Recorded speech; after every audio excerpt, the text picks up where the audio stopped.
Hey everybody, this is the Last Living GameCube. Welcome back to more Pikmin 2. In the last episode, we explored the very first dungeon of the game called the Merchant's Cave and completed everything we could complete in the Valley of Repose at this point in time. We won't be able to go back to the Valley of Repose for a very long time. And in this episode, we're going to be starting a new area, the Awakening Wood. Starting off here, there's actually the beginning. This is actually the beginning of something else that I would like to talk about as soon as we land. Well, one of two things, rather. Does this place look familiar to those of you who've played Pikmin 1? It should. Every area of the game except for the Valley of Repose was reused from the first game. Good morning. It should please you to know the purple Pikmin are lodged safely in my hull. The confines of my interior They occasionally tickle you. I don't know how you'd be able to feel tickling considering that you're a machine, and I don't want that thought to stay in my head for much longer. Anyways, yeah. Second thing. This is the function of the ship in this game. Storing Pikmin. Sorry about the random cut, I just needed to tell my roommates to quiet down. Anyways, I'm gonna have Louie actually, wait, no. I'm gonna have Almar and Louie just bring out the rest of the reds. Well, all the reds, not the rest of them. I don't know why the reds stopped. I don't know why the dial stopped moving for a split second, but oh well. Anyways, going over here is another new mechanic. Well, new in this game, but not new to the series. Has Almar instructed you on the peculiarities? Okay, he is telling you something. The ship, I call the ship a he. The ship is telling you something important. It's basically telling you how to swap colors while they are, swap through Pikmin colors. But I'm gonna go over that instead at a different point in time when we're able to, and yay! The flat Pikmin have matured into flowers. It appears enhanced motor skills. What a wondrous nectar. Like plants, Pikmin mature from leaf to flower to leaf to bud to flower. The only way that Pikmin can mature to buds in this game is if you keep them leave them underground for a long time. They can't actually go to their buds in battle. Yeah, unlike in the first game. Anyways, okay, apparently my roommates seem to be boiling something outside of my room. Yeah, they're about to go to a bar, so, yeah, I don't know why I'm talking about them when I really should be talking about the game, and please tell me that there's gonna be more. No, there isn't. Great, okay. Oh, well, at the very least, I got a large chunk of Pikmin flowered. In Pikmin 1, it's really hard to flower your Pikmin, but in this game, it's not much of a problem at all. Anyways, basically to swap between Pikmin types, you just have to press down on the D-pad while holding A. And to switch between Pikmin colors, you have to press B while holding A. Anyways, I am going to kill these guys and have the reds carry them back. Anyway, come on!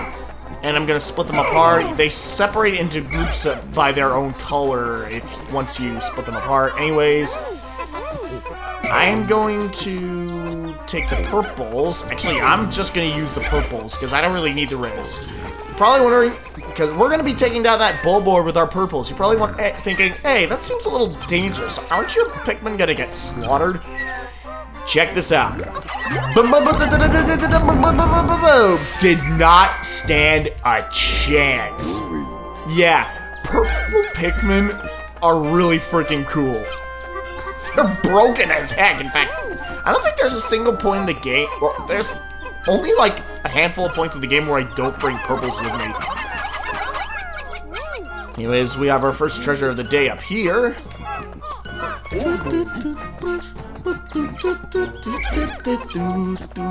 Anyways, I'm gonna be harvesting other Pikmin just right here. And come on. There we go. And yeah, if I'm not mistaken, enemies will give you more Pikmin than the Peloposes will. So I'm just oh, I thought that was another different cutscene that was about to come up. The Sunseed Berry. This name actually gets reused in Pikmin 3 as well as a bunch of other fruit names. 10% of the debt recovery. The game always interrupts you with this when increments of 10% of the debt have been recovered. So, and waiting for these guys. Alright, I'm going to start plucking the guys. And, oh, there we go. That's the cutscene I was expecting to happen last time. Olimar, we have a problem. The onion ceased ejecting seeds. Is it malfunctioning? It now seems the number of life forms within the onion increased. Did you know no more than 100 Pikmin will venture into the planet at once? Yeah, but I currently only observed 95. Could there be wild Pikmin somewhere? Indeed they are. Blah, indeed there are, but we won't be able to pluck them until much later in the game. Quite a ways away, actually. In fact, we probably won't be able to get those new guys until for like at least another 7, maybe 8 episodes. Anyways, there's another thing I want to do before we head over to the next area that we need to venture to. There we go. This is a new enemy here. This is the iridescent flint beetle. In the first game, they drop pellets, nectar, and a bunch of other things. But in this game, they drop something new in addition to nectar. And there it is. Okay, just wait for it to move around. Bam! Okay, not yet.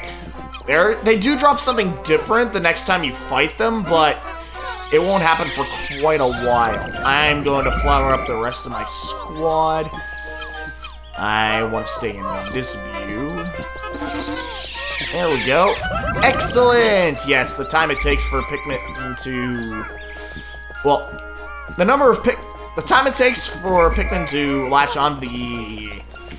Well, the time limit that the game gives you for the Pikmin to latch onto the nectar is so forgiving in this game.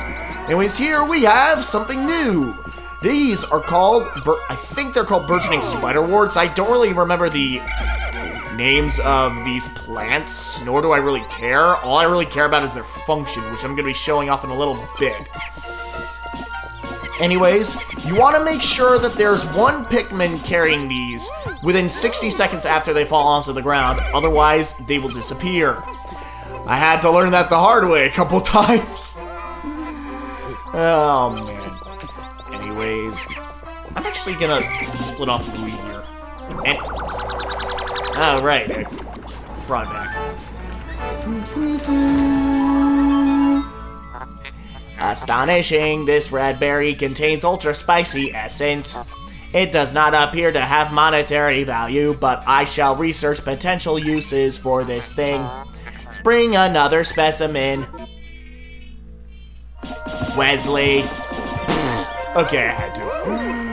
I don't even watch that show, and I still can't believe I referenced it. Anyways, I'm going to have Louie bring these guys up here. Wow. Oh, by the way, this new enemy up here is called a honey wisp.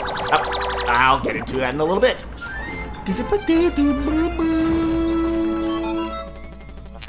Captain Olimar, my research on the red berries you discovered yielded potion.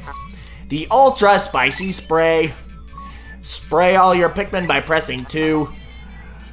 I can produce 1 bottle of spray from 10 berries. And there's another way to get this spray, but I will go over that later, and I will also go over what it does a little later, because I really don't want to waste it. Oh, yeah, this new enemy is a honey wisp. This can contain potions, which we just newly discovered, and it'll also contain nectar, and something else that I'm going to go over later.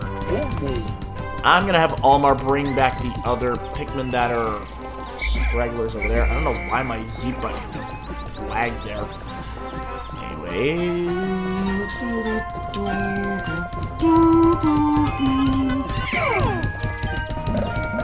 Okay, some of the berries grew back. Okay, I'm gonna bring some of the Pikmin with me. Oh, all the berries grew back. Okay, good. That works. Anyways, I'm just gonna repeat this process again because these berries are highly valuable. Okay. And one. There we go. Okay. You guys don't go on that one anymore. Just go on to this one. Okay. Now, I'm probably just gonna keep Louie close to this one while Olimar... I kept pressing minus and it wouldn't do anything. And Olimar's gonna bring these guys back. Okay, hurry up. Excellent. Okay, now I'm gonna have Olimar... You know what? Nah. Okay, it just had nectar. Don't really need it. Anyways, bring these guys back over there. And alright! Wall's already broken down. Okay.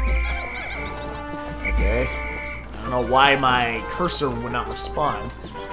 I'm going to have Louie whistle these guys over there and whistle the rest of these people, and I'll switch over to Olimar. Because I like the music better with Olimar in this area than I do with Louie.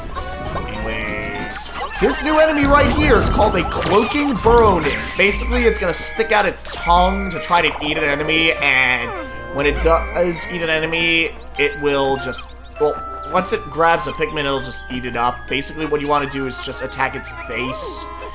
What I recommend is throwing purples on top of its face, and then it will just bring it back over there. Okay, no, I don't want to.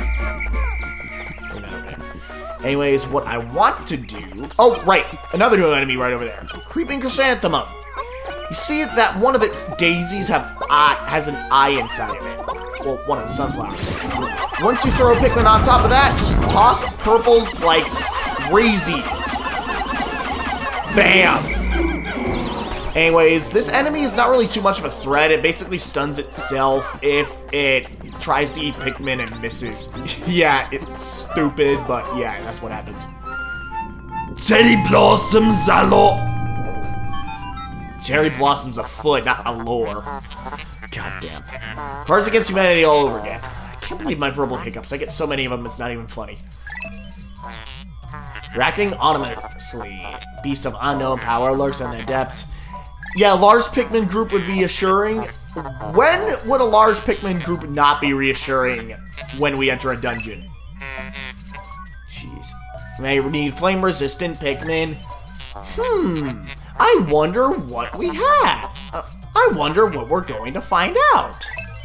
Are my records incomplete? Check Olimar's records. Hole of Beasts. This is the first true dungeon of the game. Well, the first dungeon that's not like simple. Well, not entirely simple at the very least. Anyways, the Hole of Beasts. This is something, there's one thing I wanted to go over while I'm here that I forgot to go over in the Emergence Cave. The main reason why I wanted to redo this a Let's Play of this game with a capture card is because this camera view would cause so much brightness on a webcam camera that you could barely see in the video. And the capture card, I have no problem with this. And as most of you probably already know from watching my first Let's Play, I always keep the camera in this view. Yeah. I really hate how the brightness of the webcam camera really would not cooperate with me. Anyways. Oh yeah, they can't. Oh yeah, by the way, the map does not tell you where the treasures are. You're gonna have to find it another way, which we are gonna be getting in this dungeon. And oh, new enemy, male shear grubs. I forgot to introduce the female shear grubs at the beginning of the day. Anyways, what you want to do is just throw Pikmin on top of the shear grubs and they'll die instantly.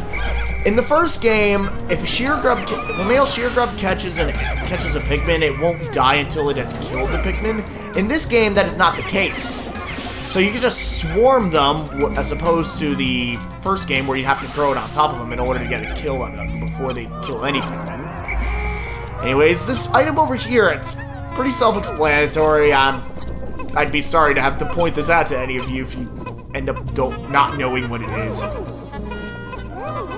Unless if you don't play video games. That's the only way I could possibly not feel sorry for you if you don't know what this item is. Why am I bringing the enemies back? This isn't Pikmin 1. Pikmin don't automatically latch themselves onto an enemy even when they're in your party. Stone of Glory.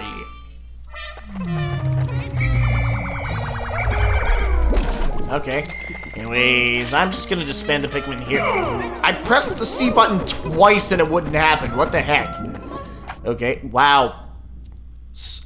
Quick note. Sometimes when your Pikmin almost trip, they will stay in your party even after you disband them.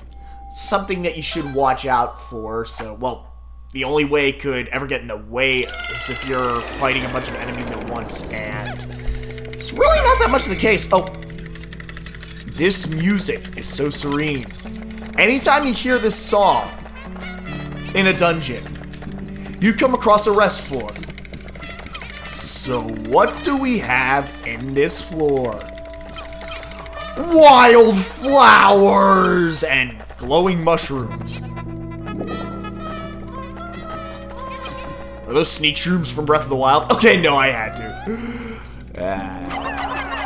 Anyways, there's gotta be something around here we can use to find nectar. And no, there isn't. I don't think. Let me check the map. Yeah, there isn't. Crap. Or is there? And I'm gonna expand my Pikmin squad over here to see if there is anything I can use. Oh, there is. Okay. Now, I'm going to have Louie take a few of these purples. I actually did want to take 10. And you're going to want to use the purples to crush this egg. Why purples, you might ask? Well, purples can break it apart immediately. And there's something that you can get out of the egg that you're going to want purples to crush. I'm not going to spoil what that is until it happens. And I'm just going to pluck these guys without Olimar, just to give Louie a little bit more screen time. I've been giving most of the screen time to Olimar. Believe me, there's going to be a lot of times I will be giving Louie more screen time than Olimar underground, mainly because of how the music is structured when Louie is the active captain. And oh boy, my favorite song in the game is structured around Louie being the active captain.